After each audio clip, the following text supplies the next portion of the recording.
di pinggiran kota Pelabuhan Timur. Seorang pemulung bernama Arman menemukan sesosok mayat pria tanpa identitas di antara tumpukan karung plastik bekas. Anehnya, tubuh itu tampak utuh, tapi tidak ada bekas luka luar. Namun, saat dibawa ke rumah sakit untuk autopsi, dokter forensik menemukan fakta mengerikan. Seluruh organ dalam tubuh itu telah hilang. Jantung, ginjal, paru-paru, bahkan matanya. Nadia, seorang jurnalis investigasi, mencium ada yang janggal. Dalam sebulan terakhir, telah ditemukan 4 mayat serupa. Semuanya kehilangan organ dalam tanpa jejak pembedahan kasar. Tubuh-tubuh itu ditemukan di sekitar pelabuhan, dekat kontainer pengiriman luar negeri. Nadia mulai menyelidiki. Diam-diam mewawancarai petugas pelabuhan, sopir truk, dan bahkan nelayan. Semua mengatakan hal sama. Ada kontainer tertentu yang tidak pernah boleh dibuka. Kalau kau nekat, bisa hilang keesokan harinya. Jejak investigasi membawa Nadia ke sebuah bangunan terbengkalai di pinggir kota, dulunya rumah sakit tua. Tapi di sana, malam hari, truk-truk masuk diam-diam. Lewat drone tersembunyi, Nadia merekam sebuah pemandangan mengerikan. Pasien-pasien terikat di meja operasi, dan sekelompok dokter bertopeng melakukan bedah tanpa anestesi. Para korban ternyata orang-orang hilang dari berbagai kota kecil. Gelandangan, imigran ilegal, anak jalanan. Tak ada yang mencari mereka. Nadia membobol catatan pengiriman. Dalam sebulan terakhir, ada puluhan kontainer dari pelabuhan itu dikirim ke berbagai negara, semuanya bertanda produk medis organik. Dalam satu penggerebekan berani, Nadia menyelinap ke dalam salah satu kontainer bersama aktivis HAM dan polisi rahasia yang dayam-dayum masih idealis. Apa yang mereka temukan membuat mereka nyaris muntah. Lemari pendingin berisi kantong-kantong organ manusia, lengkap dengan label dan barcode. Di sisi lain kontainer, ada tubuh-tubuh korban yang dikuliti dan dikeringkan. Setelah kasus itu pecah di media, polisi melakukan penyelidikan mendalam. Ternyata ini bukan kasus lokal. Jaringan ini melibatkan pejabat pelabuhan, dokter dari rumah sakit elit, dan sindikat perdagangan manusia internasional.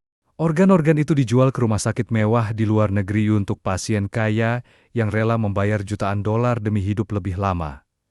Nadia hampir terbunuh. Ia diculik dan disekap, tapi berhasil kabur setelah membakar salah satu rumah operasi mereka. Sebagian dari datanya sempat disebarkan di dark web, menarik perhatian internasional. Meski sebagian sindikat tertangkap, banyak yang lolos. Negara hanya membongkar sebagian kecil dari gunung es. Nadia menerima ancaman hampir setiap hari. Ia akhirnya hidup dalam persembunyian, menulis buku berjudul Ekspor Darah, Perdagangan Organ di Balik Pintu Pelabuhan. Namun dunia tidak benar-benar berubah. Bisnis organ tetap ada, hanya berganti jalur, berganti wajah.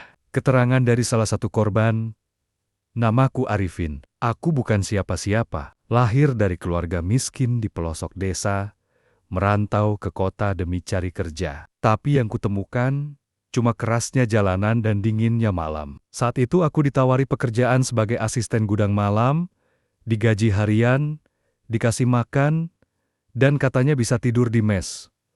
Malam pertama kerja, aku dikasih teh manis. Setelah itu, gelap.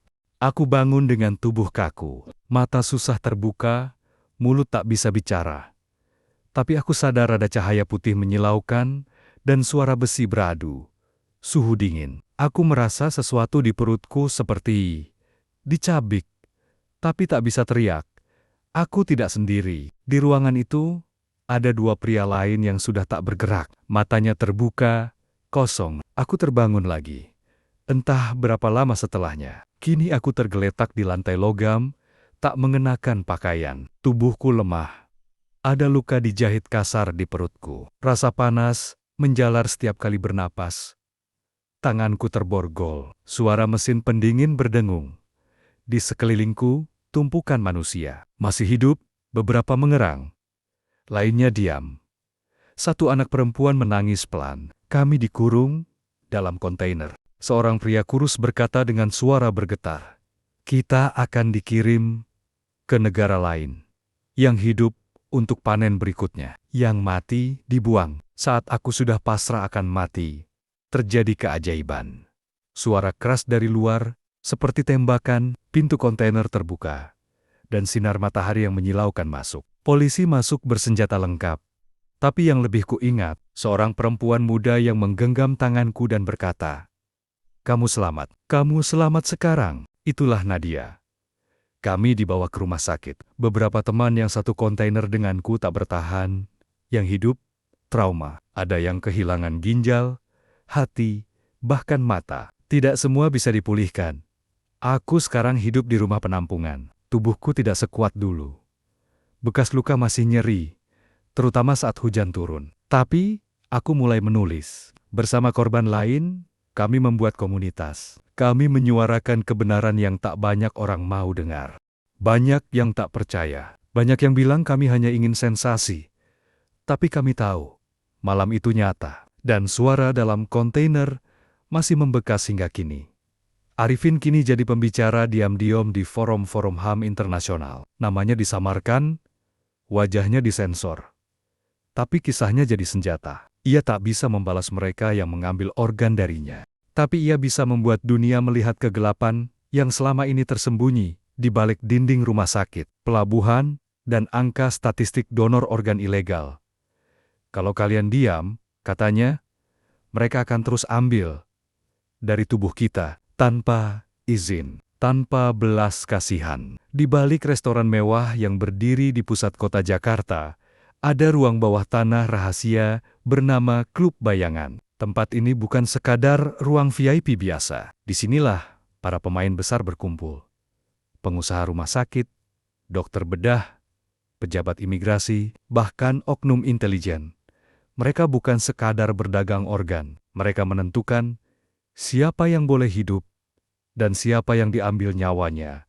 Secara diam-diam, pimpinan mereka adalah sosok yang hanya dikenal sebagai Tuan Tirus. Lelaki elegan bermata tajam yang selalu memakai sarung tangan kulit. Tak ada satupun foto atau data aslinya, tapi di dunia gelap namanya ditakuti. Organ yang mereka ekspor bukan hasil donor legal. Mereka membentuk sistem yang terlihat rapi. Orang miskin direkrut melalui agen kerja palsu. Anak-anak jalanan dikumpulkan melalui panti asuhan abal-abal. Penduduk desa diiming-imingi beasiswa dan perawatan gratis di kota besar. Saat korban sampai di rumah sakit tertentu, mereka disuntik bius total.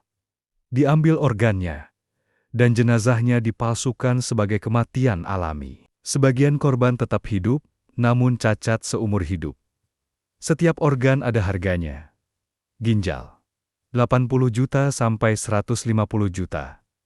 Hati, 500 juta. Jantung, hanya atas permintaan khusus, bisa miliaran. Mata anak kecil, paling dicari, terutama oleh klien-klien gelap di luar negeri. Komunitas ini bukan hanya di Indonesia. Mereka punya koneksi ke Singapura, India, Ukraina, dan Brazil. Mereka mengoperasikan jaringan dokter bedah terlatih yang bisa melakukan operasi darurat dalam kapal di atas laut internasional lepas dari hukum negara manapun. Sebagian rumah sakit ternama di luar negeri sebenarnya tahu asal organ-organ ini, tapi mereka menutup mata karena dibayar tunai dalam mata uang kripto. Ada situs rahasia di dark web bernama Threadfold, tempat para klien bisa memesan organ. Situs itu seperti toko online. Bisa pilih jenis darah, usia, bahkan kebangsaan donor. Ada layanan Express Harvest. Korban akan diambil dalam 48 jam. Pembayaran hanya dengan Bitcoin atau Monero. Foto korban ditampilkan seperti katalog, sebagian bahkan belum diambil. Mereka masih hidup di kandang bawah tanah yang mereka sebut gudang biologis. Tapi komunitas ini punya musuh, para penjintas. Orang-orang seperti Arifin dan Nadia berhasil membocorkan sebagian data. Mereka menyusup ke server Threadfold, mengambil daftar pembeli dan rumah sakit terlibat. Tapi satu data yang paling penting berhasil. Mereka curi identitas asli Tuan Tirus. Dan disitulah komunitas pedagang organ membuat satu keputusan. Memburu para penyintas, mereka tak sekadar berbisnis organ mereka, menjaga rahasia mereka dengan darah. Di balik layar, dua kelompok bersiap. komunitas penyintas, dan aktivis yang mulai mendapatkan bantuan internasional dari jurnalis, LSM, dan pakar teknologi. Komunitas perdagangan organ yang bersiap membasmi siapapun yang mengganggu sistem mereka. Ini bukan lagi sekadar soal tubuh dan organ. Ini tentang siapa yang menguasai hidup manusia dan siapa yang bisa menyelamatkan mereka yang tak punya suara. Setelah menyusup ke server Threadvault, Nadia dan tim berhasil mendapatkan sebuah file terenkripsi bernama Tirus Core. Dibuka dengan susah payah oleh pakar IT underground bernama Feral. File itu mengungkap fakta mengejutkan. Tuan Tirus adalah Dr. Setia Hardiman, seorang ahli bedah senior yang selama ini menjadi kepala riset transplantasi organ di rumah sakit elit luar negeri dan sering tampil sebagai pembicara medis di forum dunia. Dia dikenal sebagai pahlawan medis Asia Tenggara, tapi di balik layar, dia adalah otak dari ekspor organ manusia terbesar di Asia. Setelah identitas Tuan Tirus terbongkar, Nadia menyebarkan sebagian bocoran ke jurnalis internasional. Reaksi dunia meledak, tapi sesuatu yang tak terduga terjadi. Tuan Tirus menghilang. Semua rekeningnya kosong. Rumahnya terbakar. Istrinya ditemukan tewas, overdosis diduga diracuni agar tak bisa bicara. Interpol memasukkan namanya ke dalam daftar Red Notice. Tapi tidak ada yang bisa menemukan jejaknya.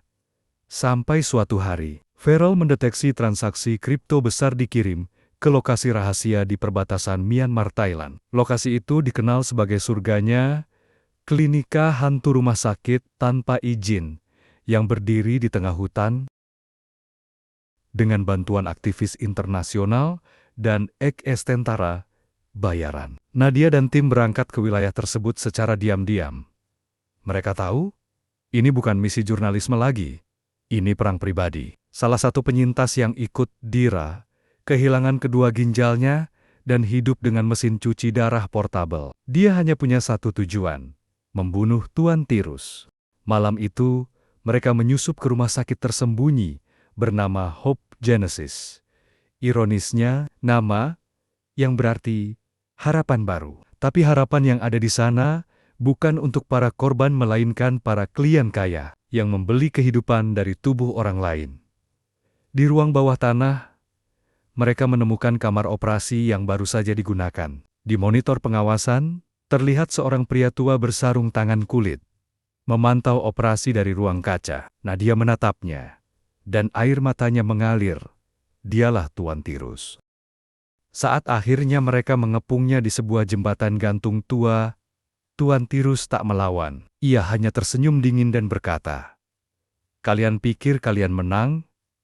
Dunia butuh kami. Saat kalian sakit, kalian akan datang pada kami juga." Dira menatapnya, menggigil karena emosi, lalu menodongkan senjata. Tapi Nadia menahan tangannya.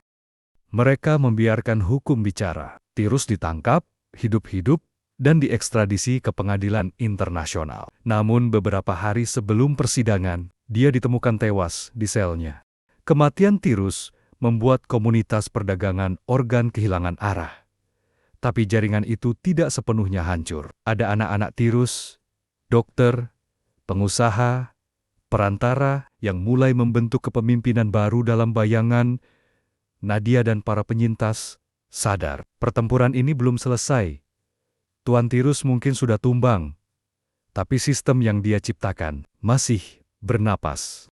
2 minggu setelah jasad Tuan Tirus ditemukan membiru di sel isolasi, jasad itu dibawa untuk diautopsi oleh tim independen. Tapi sebuah kejanggalan ditemukan. DNA tidak cocok. Sidik jari dipalsukan. Jasad itu adalah seorang gelandangan yang dicangkok wajah dengan operasi plastik. Tuan Tirus tidak mati. Dia memalsukan kematiannya. Nadia terpaku membaca laporan resmi. Feral langsung menghubungi jaringan mereka dan kabar buruk datang dari Kolombia. Ada klinik transplantasi rahasia yang kembali aktif. Ciri khasnya, prosedur ekstrim, pengambilan organ dari anak-anak, dan semuanya persis metode Tirus. Di sebuah pulau pribadi yang tidak muncul di peta publik. Dikenal dengan nama Sandi Pulau Repository, Tirus hidup dengan identitas baru. Dr. Amusran. Wajahnya berbeda, tapi sikapnya tak berubah. Dingin, perfeksionis, dan haus kontrol. Kini, dia tak lagi hanya menjual organ. Ia sedang membangun pasar genetik menjual manusia hidup berdasarkan potensi genetik, bukan hanya organ. Bayinya dijual ke keluarga kaya. Remaja dijadikan cadangan biologis para penjintas, ditangkap kembali. Dira, yang masih trauma, melihat mimpi buruknya menjadi nyata, teman-teman sesama penyintas mulai menghilang satu persatu. Semua yang pernah memberikan testimoni publik lenyap tanpa jejak. Farol menangkap sinyal dari dark web bahwa mereka telah diberi status zero patient, target primer untuk dihapus dan dipanen ulang. Nadia sadar, mereka tidak sedang memburu, mereka sedang diburu. Nadia, Farel, dan Dira memutuskan jalan nekat, menyusup ke jaringan penjualan manusia dengan identitas palsu. Mereka ditangkap dengan sengaja dan dikirim ke salah satu lokasi penyimpanan korban. Selama disekap, mereka menyaksikan horor. Anak-anak kecil digiring dalam barisan, dipisahkan berdasarkan golongan darah. Wanita muda diperiksa, bukan hanya untuk organ, tapi juga untuk pemurnian genetik, eksperimen biologis tirus yang baru. Malam ketiga, Nadia melihatnya, pria dengan wajah baru, tapi mata yang tak bisa dilupakan. Tirus. Berdiri di balik kaca, melihat mereka, tersenyum. Dengan bantuan dalam dari seorang dokter muda yang bersimpati, mereka berhasil keluar dan mengirim koordinat ke tim internasional. Sebuah operasi gabungan PBB dan pasukan bayaran independen diluncurkan, Operasi Annihilator. Pertempuran brutal terjadi di Pulau Repositori. Tirus melarikan diri ke laboratorium bawah tanah. Saat Nadia menyusul, mereka bertemu untuk terakhir kalinya. Tirus tampak tenang. Kau bisa bunuhku sekarang. Tapi 17 dari kami sudah tersebar. Dunia ini tidak butuh kebenaran. Dunia butuh pasokan, dan pasokan harus diternakan. Dira menembak, tepat di dada. Laboratorium Tirus diledakkan. Pulau itu ditutup selamanya. Ratusan korban selamat, diselamatkan. Tapi banyak juga yang hilang selama proses evakuasi. Tak ada mayat. Tirus ditemukan. Tapi sidik jarinya ditemukan di lantai, berlumuran darah. Nadia kembali ke kehidupan lamanya. Tapi tak bisa benar-benar kembali. Dunia sudah tahu tentang perdagangan organ global. Tapi hanya sebagian kecil yang percaya. Tirus sudah tiada, tapi jejaknya hidup dalam bentuk lain. Dan bisikan di forum-forum di bawah tanah mulai terdengar, The Surgeon of Shadows is alive. Tirus. Bukan nama, tapi sistem. Akan ada generasi selanjutnya.